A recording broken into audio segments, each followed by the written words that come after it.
right, welcome back, welcome back. While we were watching Words of Encouragement, the team said that we're focusing so much on the groups that we're not really discussing the individual aspects of peer pressure.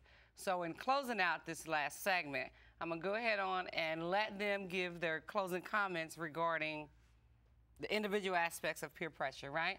Girlfriend, boyfriend type things is what they want to give to you guys. Louis, go ahead. Go ahead. You want to start Renee off? Start with Renee. No, you said that you had to be the one to start with the question. Steal my idea. You just took it. Stole it. Yeah, you stole Renee's idea. Renee, tell us about your individual peer pressure, the stuff you pressure yourself to do, and then we'll come back to dating peer pressure. That was good. Okay. Yeah. Well, I think a big peer pressure that teens go through is boyfriend-girlfriend relationships. Because sometimes we get way too wrapped up in it, and sometimes we end up doing stuff like, I guess, sex, stealing. It could be anything, but sex is the main one. Sure. Boy and girls, everybody pressures everybody, but I think it's something that it should really be looked upon because it's a big deal, and a lot of teens don't take it as serious as they should. That's true. That's true. And I think we have something in our research that talked about that's one of the risk factors is in relationships is the pressure to have sex, right? Yeah. Okay, and so I think what they were saying is if it has not been dealt with in the home and it becomes an experimentation, and in particularly females, of course, unfortunately, are looking to have that longer relationship, trying to go through their identity as well as attachment, then what happens is they're more likely to give in to the peer pressure of sex. Similarly to the child that is depressed is more likely to give in to the peer pressure of sex. Okay, go ahead, Roger. Yeah, I do have to agree with boyfriend-girlfriend pressure because it does. If you are going out with someone that you know that does bad things, and then you go, just become popular, you go out with them, and you can be pressured into another group of people you don't like you can be pressured to go to a party where not necessarily there's drugs, but anything else that could be anything that could be considered bad, or sex or alcohol. You could be drugged. Do you know whether it is the individual or whether it is the individual within the context of a group? Do you know when to pull out? That is the most important thing I want to leave you with. Do you know when to pull out? When to say, too much is enough. This is it, I'm done. No more peer pressure, I'm out. Warning signs would probably be like something where you know that when you start into a relationship and you know that you have even sides, you know, oh, let's go to the restaurant, and you both have a say in it. When someone starts taking control, that's when someone gets their hands slapped. And starts getting control. When you feel uncomfortable, that's my main thing. When you're out of your like morals. you're going against your values and your morals, that's basically it. Your conscience kicks in. Listen to it. When you know you wouldn't have done that, that's when, you know, they don't really care what your feelings are. If you wouldn't have done it, but for the relationship with that other person. That's what you said? I think it's when your mama can't see it. When your mama can't see what you're doing with your boyfriend or your girlfriend, shouldn't be doing it. It's time to pull out. So you want your mom around your relationships the whole No, time? but the stuff me and my boyfriend do, my mother knows about. Oh, okay.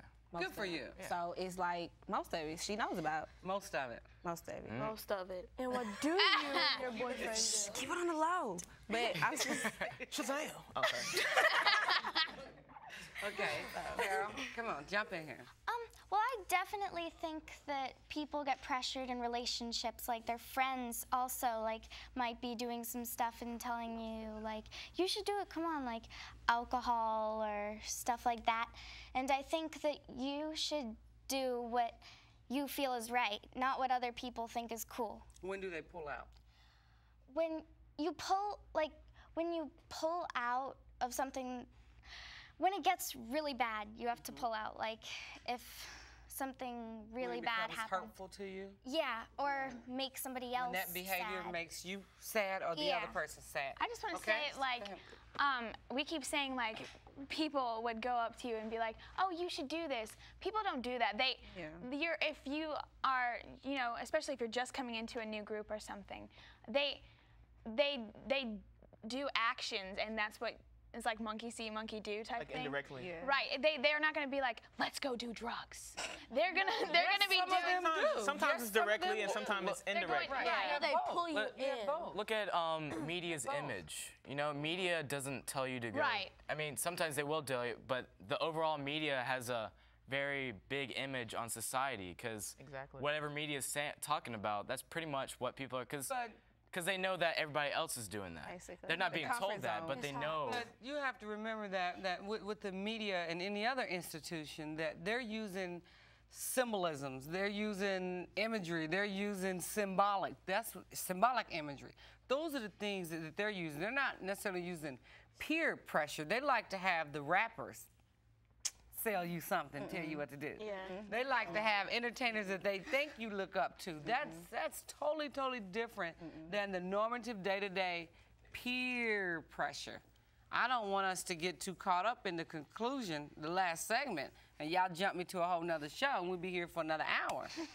That's not fair to me. We really didn't touch on the individual not fair to side. me. We said individual. What do you pressure yourself to do? Well, there's a good thing and a bad thing. Like the good thing, you can pressure yourself, like we said before, to get good grades, do what you're supposed to do. You know, don't even get into that negative energy. And then, like, the bad thing is pressure yourself to be in this kind of group, and then pressure yourself to do what they do. Yeah. Or pressure So- yourself to look a certain way? Yeah, pretty much. And start We all losing go your through that. uniqueness. Yeah. Because you know that's why Click started, because it kind of meshes to people look the same, Like, and they you lose can that pressure yourself themselves. to 'Cause be like somebody else that you don't think is cool, but well, you would think it was cool because you were dressing like it, but you don't. Inside, you not don't you. really. Right. Yeah. And that's why it's important for people to know who they are, so they don't have to, you know, I like become that. part of that mesh. I like that as a closing comment. Yeah. It's important to know who you are, have that self-identity, know when to pull out, and log on to that website for more information regarding peer pressure at www.teencityproductions.com. See you again.